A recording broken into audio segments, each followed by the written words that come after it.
aujourd'hui nous voici déjà au chapitre 25. Les derniers jours que passa le bataillon disciplinaire au château de Beaugency filèrent à un éclair fulgurant et intense. Déjà, le château était vide, laissé à nouveau à ses seuls occupants légitimes. Les champs, piétinés, déchiquetés par les chenilles des chars, avaient eux aussi retrouvé la tranquillité coutumière. Et les insectes, un moment dérangés dans leurs activités, avaient repris leurs habitudes, un peu comme si rien n'était jamais arrivé. Après 3 mois de cantonnement, les 170 hommes et les 30 panzers du bataillon étaient partis, comme ils étaient venus, et seuls, un peu de poussière planant au-dessus de l'allée bordée de chênes témoignait un instant encore de leur passage. Marie, montant Gulliver, avait suivi le long et assourdissant convoi galopant à la hauteur de l'astral du commandant. Elle les avait accompagnés jusqu'à la haute grille du château, et là s'était arrêtée, belle, fragile, aussi irréelle qu'une fugitive illusion, mince silhouette blonde, seule, vulnérable sur le dos de l'imposant percheron, dont la robe grise étincelait sous le soleil brûlant de l'été. Debout à l'arrière du véhicule militaire portant la croix gammée, le Norvégien, dans son impeccable uniforme noir, fixa longtemps l'arrière de la colonne de chars, noyée sous la poussière grise, comme s'il pouvait encore apercevoir la silhouette centaure de Marie et Gulliver. Finalement, ce fut Hans qui, en lui parlant dans leur langue natale, le ramena à la réalité. Alors, chassant l'apitoiement, Valdemar rejeta sa peine dans un coin secret de son cœur. Il s'était fixé une mission, et pour cela, il devait garder la tête froide. Hans, qui l'observait à la dérobée dans le rétroviseur du véhicule, constata son changement d'attitude et hocha la tête, satisfait. Marie, elle, demeura longtemps figée telle une statue équestre sous la chaleur écrasante et la poussière grise soulevée par le passage des panzers et des camions qui transportaient troupes et matériel. Si accablée et terrifiée par le départ de Sven qu'elle restait glacée, des larmes brûlantes roulant sans même qu'elle y prenne garde sur ses joues pâles. Finalement, il avait bien fallu que la vie reprenne son cours et rentrer au château. Gulliver s'impatientait, il avait faim et n'était pas du genre à se laisser couper l'appétit pour autant. Alors, obligé de nourrir son cheval, se forçant à effectuer toutes les menues corvées qui lui incombaient, Marie, l'esprit et le corps occupés, vit les heures défiler plus facilement. Elle s'évertua à offrir un visage uni, sinon serein à sa famille, gardant sa peine et son chagrin au fond de son cœur. Elle avait l'impression d'être amputée d'une partie d'elle-même. Mais il lui fallait continuer, pour Sven, pour elle, et surtout pour la promesse encore si légère dans son ventre. La nuit vint, enfin. Elle la passa avec Teufel, allongé contre elle, vigilant et protecteur, dans le verger de pommier, le regard perdu dans les étoiles, puisant sa force dans celle de l'arbre centenaire, bercé par la tiédeur de l'air, espérant que Sven allait bien et que ses pensées pourraient lui parvenir au travers de la clarté de cette nuit. Elle lui envoya toutes ses pensées d'amour et d'espoir, les confiant intactes à la nuit, pour qu'elle les transmette à l'homme qu'elle aimait, où qu'il se trouvât. La nuit passa, elle aussi, puis notre journée s'écoula, et une autre nuit encore. Marie s'ingénia à trouver 1000 choses à faire, l'inactivité la renvoyant trop cruellement à ses pensées. Alors, elle sarcla tout le potager, nettoya les écuries, aux grandes dames de sa mère, qui ne cessait de lui rappeler son état. Pourtant, Marie poursuivait de plus belle ses activités, rétorquant qu'elle n'était pas malade, qu'elle se sentait en pleine forme, et que tant qu'elle pouvait se plier en deux, elle en profiterait. Levée dès l'aube, ce matin-là, elle avait déjà bien avancé sa besogne. Déjà, toutes les bêtes étaient nourries et abreuvées. Les vaches traites et le lait rentraient à la cuisine, où Noémie s'occupait d'en transformer une bonne partie en beurre. Marie avait lâché Gulliver dans une pâture, afin qu'il puisse goûter et jouer avec les 2 autres chevaux. Puis, armée de patience et d'un bon sécateur bien affûté, la jeune fille avait entrepris la taille des buis centenaires.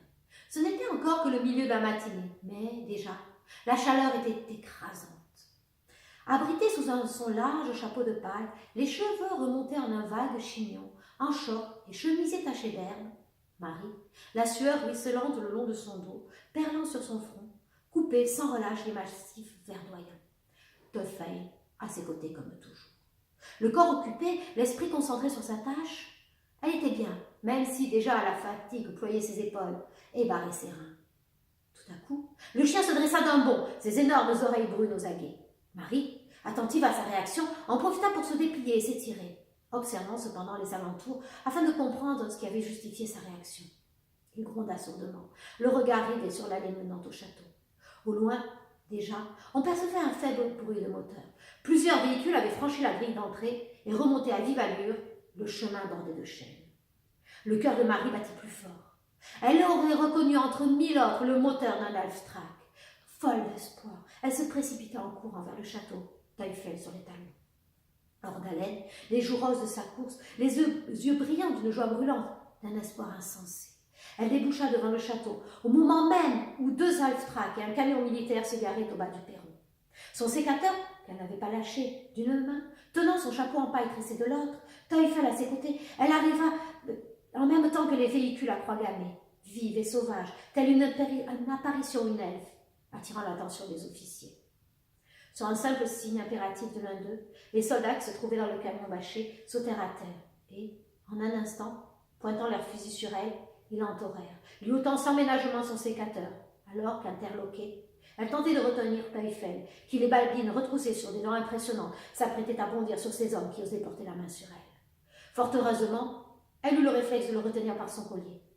Elle ne comprenait rien, jetant des regards désespérés vers les officiers en uniforme, vert de gris, aux hautes bottes en cuir noir, et surtout aux brassards rouges à croix gammée qui saignaient leur bras gauche. Ils ne lui accordèrent cependant qu'un coup d'œil superficiel. Déjà, il montait 4 à 4 les marches usées du perron, précédés par les soldats qui, en un éclair, avaient pénétré dans le château et l'investissaient arme à la main. Marie, affolée, ne revenant pas encore de sa stupéfaction, terrifiée, l'esprit en déroute, fut brutalement poussée dans le dos par l'un des soldats. Maintenant toujours Teufel, furieux et grondant, elle se vit contrainte de gravir les marches et d'entrer, elle aussi, dans le vieux château. Déjà, sa mère, Léa et Noémie avaient été réunies dans la vaste salle à manger en présence d'une demi-douzaine d'officiers allemands et de quelques soldats armes au poing. Elle fut violemment propulsée contre l'immense table en chêne où déjà sa famille se tenait, pâle et muette. D'une voix forte, elle enjoignit à Teufel de se tenir tranquille, et d'un geste qu'elle voulait assurer, elle prit une chaise et s'assit, observant les officiers qui conversaient entre eux à mi-voix et les soldats qui fouillaient sans vergogne l'ensemble du château. Elle pouvait entendre le pas lourd de leurs bottes claquer sur les planchers à chevrons de l'étage. Elle savait, au bruit sourd, grincement multiple, qu'ils tiraient les meubles, ouvraient les armoires, vidaient les commodes, et n'avaient aucun égard pour les objets précieux et fragiles qu'ils balayaient d'un coup de crosse. Elle percevait les fracas des bibelots se cassant sur le sol et sursautait à chaque bruit, sans pouvoir se maîtriser. Chaque objet avait une âme pour elle, et chaque fois que l'un d'eux se brisait, elle sentait la sienne se briser en même temps. Alors, n'en pouvant plus, elle se leva et marcha, digne et baleine, sur le groupe d'officiers. Elle les apostropha, ses yeux marines, presque noirs de fureur et de terreur, la voix vibrante. « Qui êtes-vous? Que voulez-vous? De quel droit entrez-vous ici pour tout saccager ?» Les défia-t-elle, plantée droite devant eux, petite silhouette fragile avec son short et son chemisier noué sur son ventre encore plat, mais si grande par la noblesse qui émanait de toute sa personne. L'un des officiers, homme d'une 50aine d'années au regard gris glacé, la toisa de la tête aux pieds. Elle releva le menton et lui rendit un regard méprisant et s'avança d'un autre pas. Elle l'interpella d'un ton qu'elle voulait faire malgré la peur et l'appréhension qui alourdissaient chacun de ses gestes. « Alors, si vous nous disiez ce que vous voulez, peut-être que vous ne seriez pas obligé de tout casser ici ?» Il décocha un sourire froid, lui souleva le menton de son stick. « Mademoiselle de Beaugency, je suppose. »« Je suis Marie de Beaugency, » fit-elle sans baisser ses yeux trop bleus dans ce inquisiteur de l'allemand. « Et vous, que nous vaut votre visite si sympathique ?» persifla-t-elle, refusant de céder devant la force, la brutalité. Ses ancêtres avaient été aux croisades. Ils avaient combattu aux côtés de Jeanne d'Arc et de Napoléon. Aucun ne s'était enfui face au danger. Elle ne commencerait pas. Il n'était pas question qu'elle flanche. « Je vois. Mes renseignements étaient vrais. Vous êtes bien telle que l'on vous a décrite. » Puis il ajouta, un sourire sardonique, presque cruel aux lèvres. « Je suis le général Otto von Haas. » Marie avala difficilement sa salive.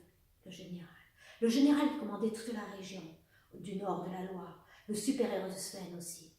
Pourtant elle fit. « Bien, général, je ne dirai pas que je suis enchantée de vous rencontrer. » « Mais si, petite, vous verrez, je ferai tout ce que je pourrai pour vous être agréable, si vous-même collaborez sans histoire avec moi. » Sous son air faussement affable, se cachait une menace que Marie sentait terrible. Elle pâlit, hocha la tête, pourtant décidée à ne pas se laisser impressionner. « Bien sûr, général. N'avons-nous pas déjà donné la preuve de notre bonne volonté ?»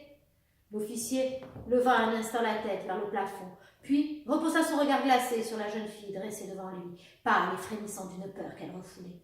« Certes. C'est d'ailleurs à ce sujet que nous sommes ici. Nous sommes à la recherche de ce terroriste et nous pensons qu'ils auraient pu se dissimuler ici même. » Marie haussa les épaules. « Ah oui, des terroristes, bien sûr. Il y a Marguerite, la vache, sans oublier Cadichon l'âne. » Une fraction de seconde, le général von Haas fut sur elle, lui saisissant le menton dans l'une de ses mains gantées de cuir noir. « Ne vous moquez pas si vite, mademoiselle, car nous avons affaire à un groupe qui a osé porter la main sur l'un de mes officiers. » Marie se dégagea d'un coup de tête rageur. « Cela ne nous concerne en rien, vos histoires, et nous ne sommes pas vos terroristes. » Peut-être avez-vous raison. Mais quoi qu'il en soit, il faut que nous trouvions ceux qui ont saboté l'Alftrad du commandant Valdemar du 3e bataillon, qui était cantonné ici, il y a peu. Le commandant Valdemar balbutia Marie, le cœur broyé d'appréhension. Oui. Au moment même où il traversait le pont de Blois, le véhicule a heurté le parapet, puis est tombé dans le fleuve. Nous n'avons retrouvé ni le corps du commandant, ni celui du lieutenant Menker qui conduisait l'Alftrad. Le fleuve est violent à cet endroit. Se sont certainement noyés. Marie, blêmissant un peu, plut à chaque mot du général. Ses yeux bleus marines, agrandis d'horreur, se mordit les lèvres blafardes pour ne pas hurler. Elle n'était que feu et souffrance. Hébétée, elle tourna la tête vers sa mère, qui, bouleversée elle aussi, se précipita vers elle, la prit dans ses bras, lui caressant doucement les cheveux, la berçant comme lorsqu'elle était encore une toute petite fille. L'officier la considéra avec étonnement, ne s'attendant pas à une telle réaction. Sophie de Beaugency s'exclama alors, serrant toujours sa fille contre elle. « Vous ne trouverez rien ici, général, même si vous démontez ce château, pierre par pierre. Nous nous étions attachés au commandant Valdemar. C'était un homme bien. Nous n'aurions rien fait contre lui. Vous avez ma parole, baronne. Alors rappelez vos hommes, et je vous en prie, quittez ce domaine. » Et nous nous quittons, et nous nous retrouverons pour le prochain chapitre.